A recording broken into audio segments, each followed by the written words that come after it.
Yeah, so I'd gotten a job where I currently am, and I used to find there were seasons of stupors. Now, stupors were bad.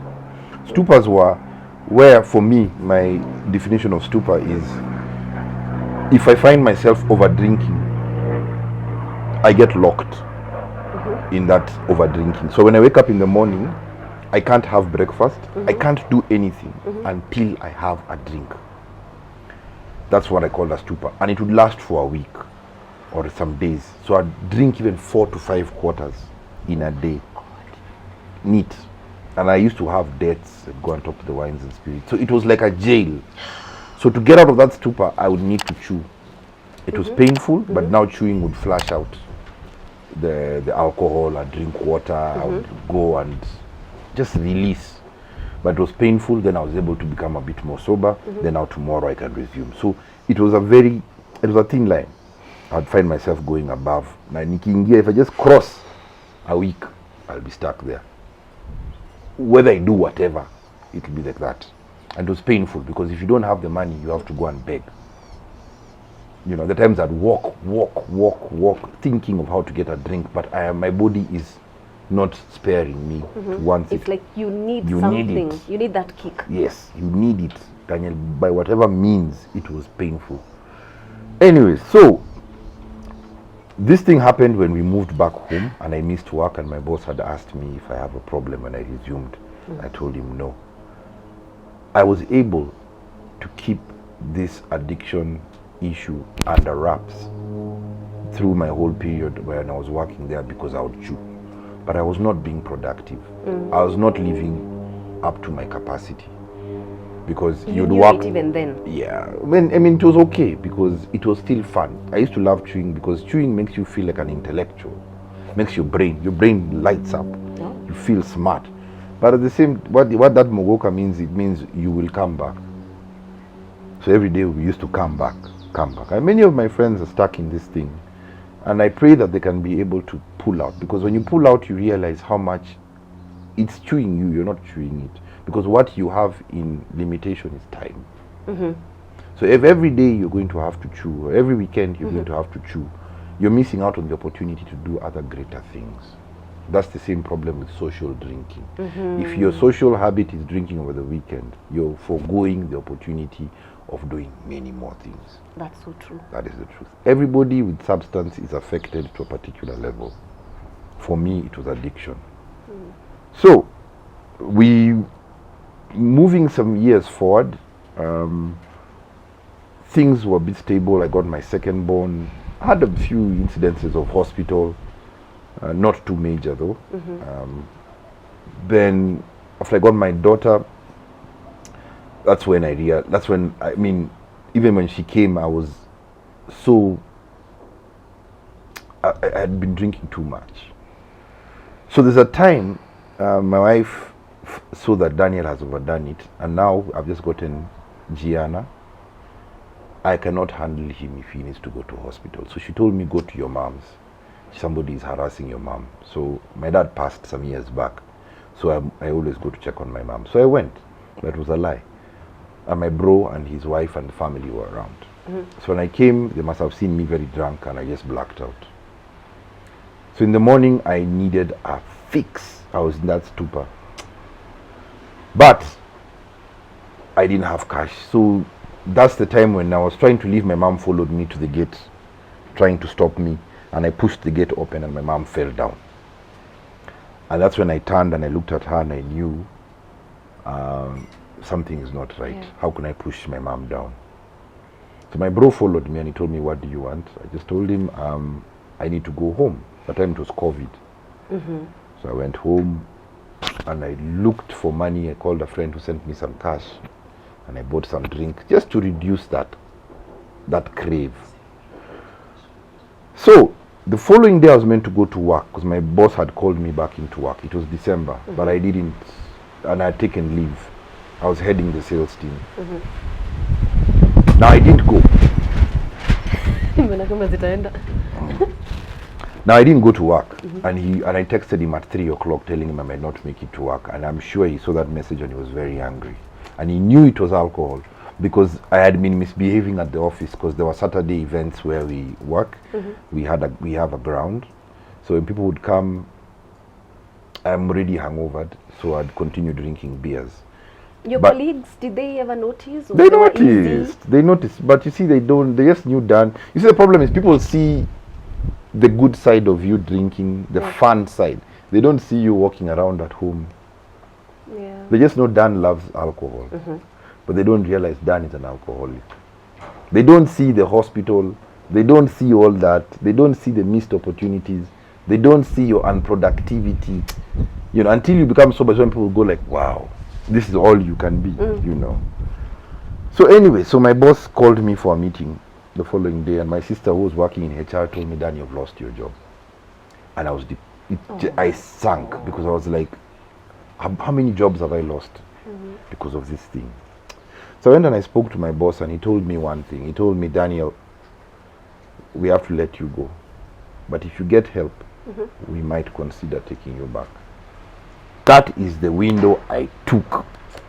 If I get help, we might consider taking you back, because for me, provision was important for every man. Yeah.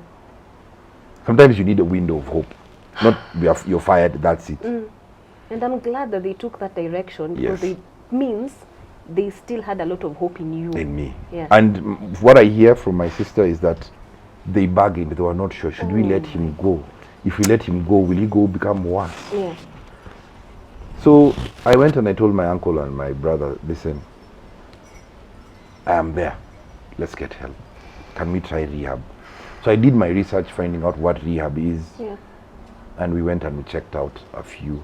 And I found one. Allow me to say its name. It's called Asumbi. It's actually just down here. Yeah, I know from your Facebook posts. Yes, Asumbi. Yeah. And I liked Asumbi because it looked normal. Sometimes, you know, you hear rehabs, you think it's a jail because of the name Madare. Yes. We And imagine the worst. The worst. Yeah. And it's just a place where guys who have been beaten down by substance go to try and recover. And you need that to be enclosed, so the walls keep you away from substance. Interestingly enough, you can go without the substance when you're enclosed in a place like that, because I would go without, but at home I couldn't. How? I think it's just mental. It's just mental. But there I could.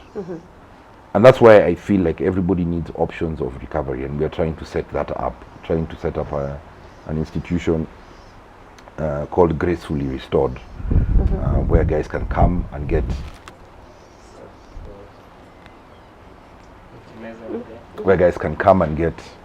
different options of recovery. So I went into rehab in January 11th, 2021. January 11/01/21. I've now forgotten that number. It's my milestone. And I went in like I'm going for war. I went in knowing this class. I went with my work clothes. I wake up dressed like I'm going to the office. And I went into the program. And why I chose Asumbi is because Asumbi had a gym. Because I was looking for a gym. Because I knew exercise is key to me functioning. Yeah. So from day one, dress up, lead, read a book in the morning, pray, set a routine. Read book, pray, read a book, go for class. After class, do your thing, exercise daily. So there's a class, the program you do, introduction to alcoholism, you understand the X factor, you understand why you're there, how you got there, because of that gene.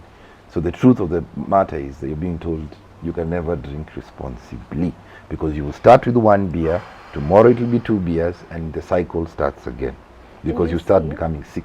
This is what people don't know, that we need to educate the public.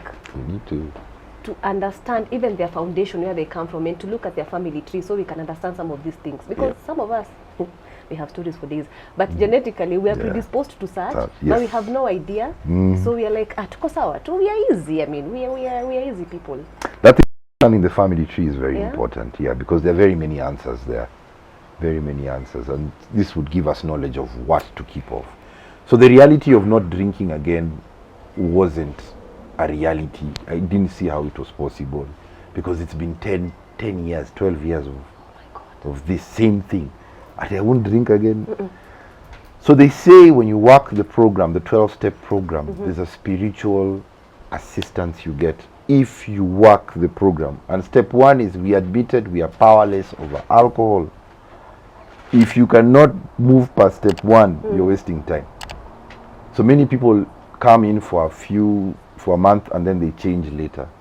So the environment of the rehab really matters. You need to have a positive environment that it's possible to recover. Yeah.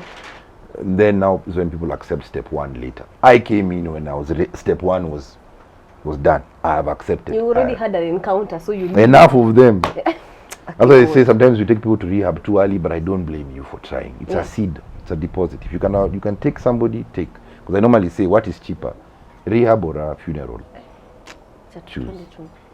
So anyway, so I did the 3 months, and they liked me because I was very optimistic and intentional, and I felt the program work with me because towards the end I became a bit more courageous, though I was scared.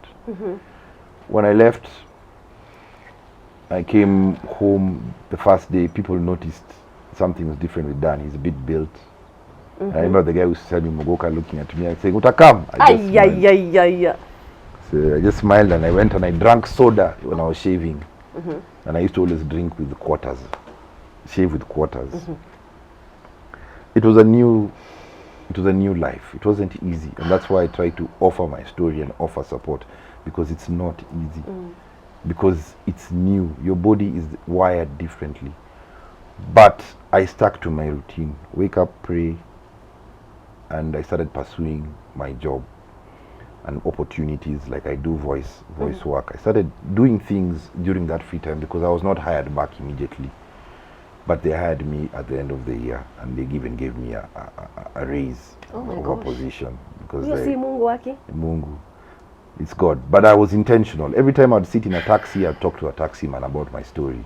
Every time I'd sit somewhere and get an opportunity, I'd talk about it. I'm a recovering alcoholic. And that's how I started sharing on Facebook. Because all it needs is that you share it with one person, 2 people.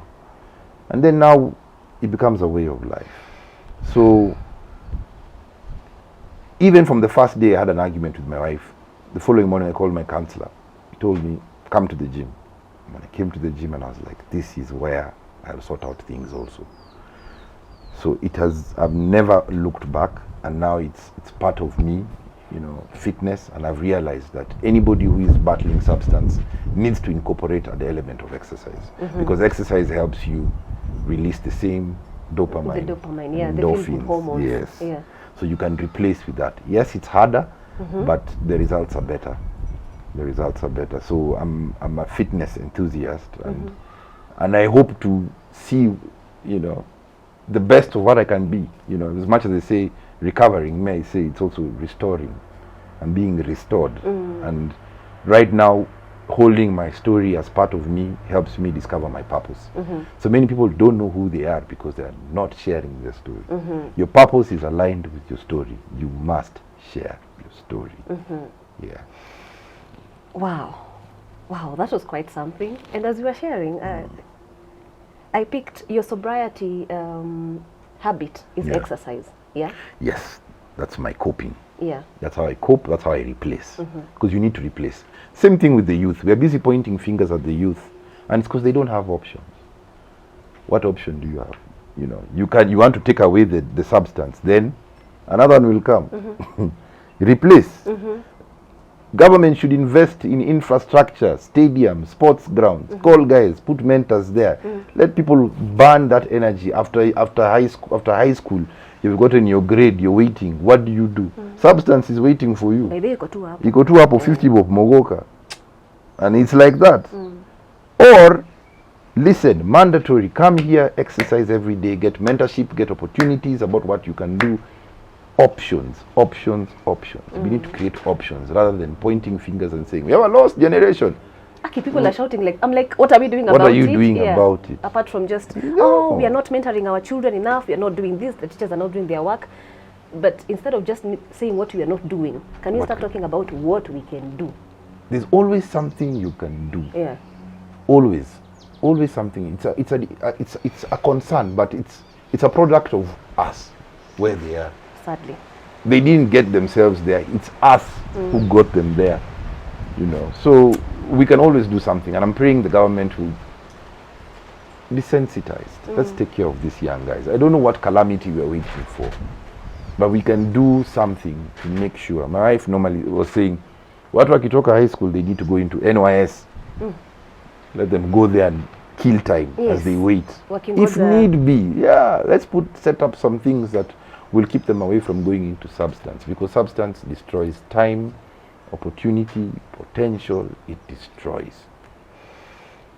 But there's hope. There is hope, right? There is hope. There's always a way out. I found a way out. It needs a bit of boldness. It needs you to sit down and audit your life and ask yourself, is this the reason God created me? Surely. No. What are the things that I feel are keeping me down, that I'm comfortable with? Because it's things that you get comfortable with. And most of the times it could be substance, you know. If I normally say, leave, if you feel like chewing or drinking is something you have under control, leave it for 3 months. Then you will know how much control you have. Oh my gosh. Leave it, you'll realize it's hard. Unachokoza. Then, if you can, then now when you've done that after like a month, replace it. Because there's an opportunity to do good. There's always an opportunity to like now I spend time with my kids, take them to the gym. I'm always fresh. But now with substance or social drinking, you're hungover. Kuna hangi, there's and then you're teaching your child. Actually, we are training them to be the same. And at some point, we'll get upset that they're doing the same thing that they saw us do at some point. Hypocritical, isn't it?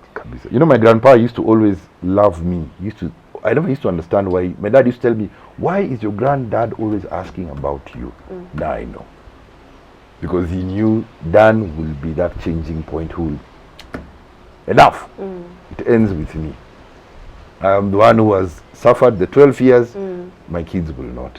And for any other person out there who wants to break out of that, we can do it. All you just need to do is humble yourself enough to the point of understanding that you deserve better. And you can't do it by yourself. You just need to surrender and accept the help. One of the things that with recovery is community.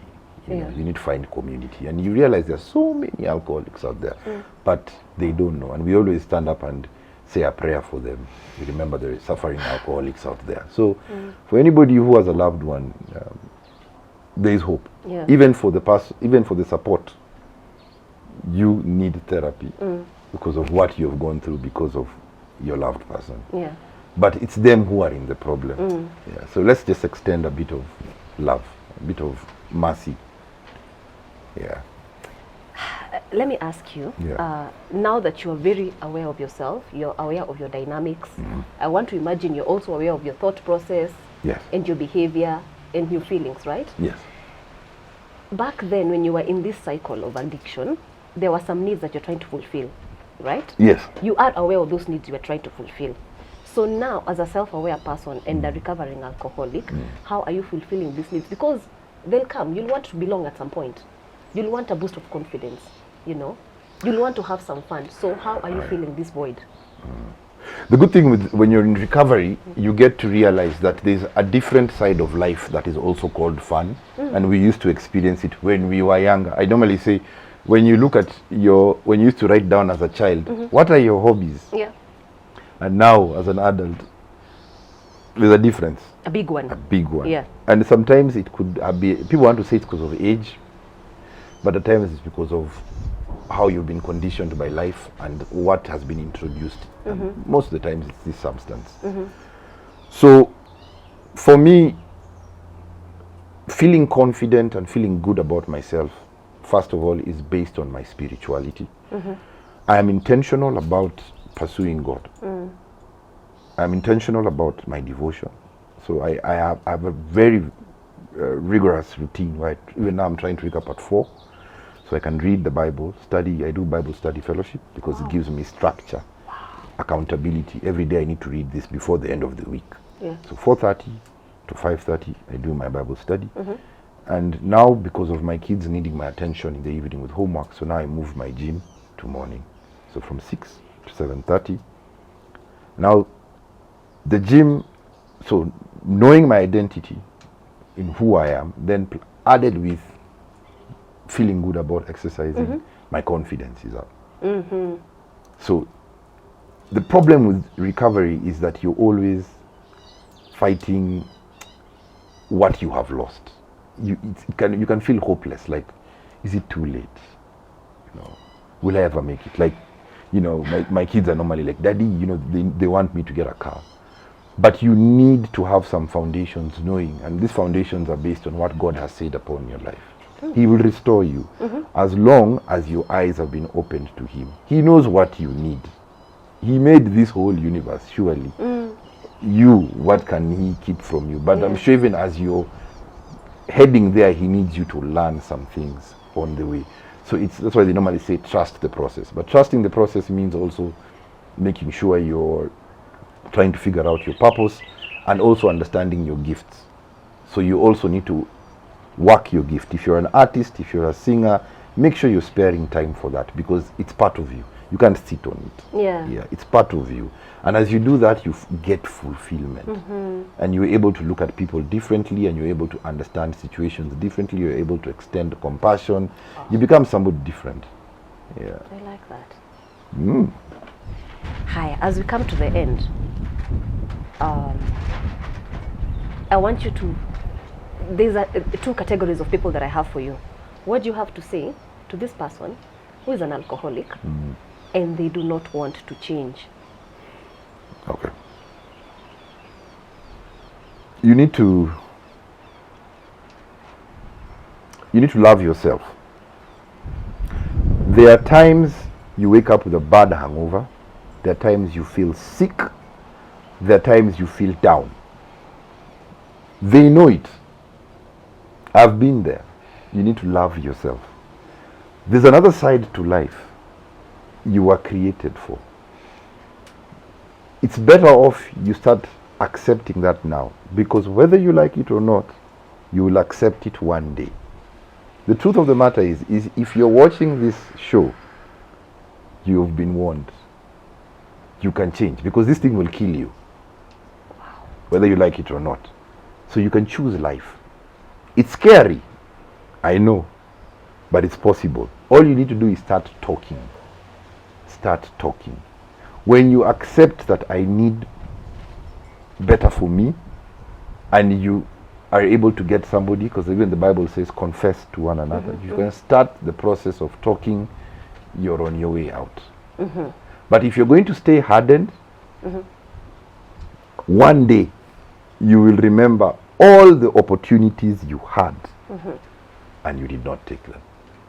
That's the truth of life. You know, many of the times we see accidents or we see sad stories, but we do not get to see the opportunities they had to change. And God is fair. He'll give you opportunities. Change, change, change, change. Dan, you've been praying you want to change. I'll have to do this by taking away your job.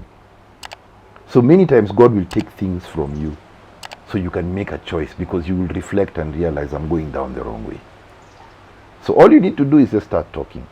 Accept. This is not why God created me to be like this. No. I was made for bigger things. And you'll be on your way out.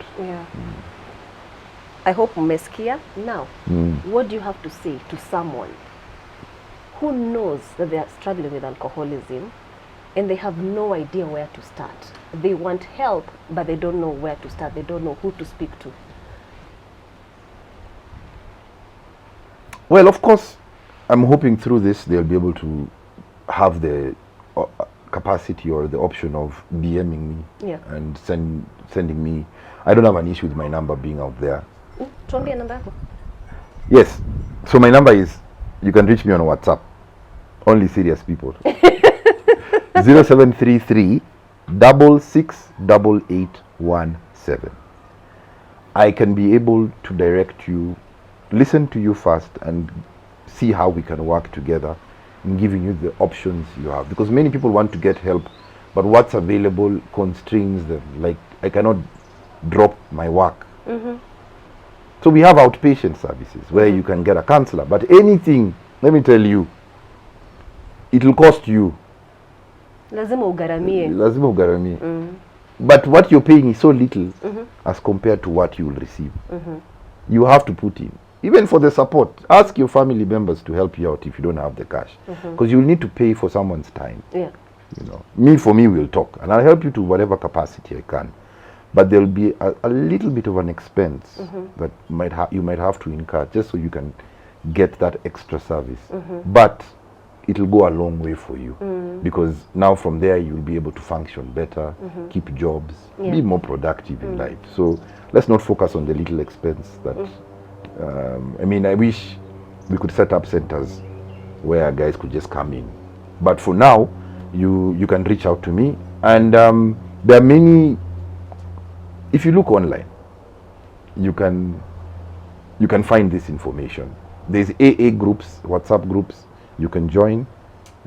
If that's what you need, I can always get you added into them, so you can be able to get onto virtual calls and listen. Then you can also go for physical meetings and get community and realize you're not alone, because that's what many people need, community. And yeah, where I went is a nice rehab, Asumbi Treatment Center. They are based here in Karen, Hillcrest. You can always come and visit and see what rehab looks like. Yeah. It's just a place to recover. Yeah, a place of peace where you leave all your troubles outside and deal with your addiction. Yeah. Shout out Asumbi. Thank you for the good work you're doing. As you can see, he's doing a good job here. He's inspiring people. He's making a difference in his life and inspiring other people as well. There is hope. There is hope. But pia lazima, there is a price to pay. All right? So you cannot just ask for help and expect manna from heaven. Lazima ugaramia the process. He can help. You can send him a WhatsApp message and he can help you form or join those AA meetings. I'm a counselor by profession. I can also help where I can. And we'll be in contact with Asumbi, by the way. Yes. And we'll see how best we can facilitate this process. Yes. Take charge of your life. Love yourself a little bit more. And just know that you're beautifully and wonderfully made. Thank you so much for watching. Bye-bye.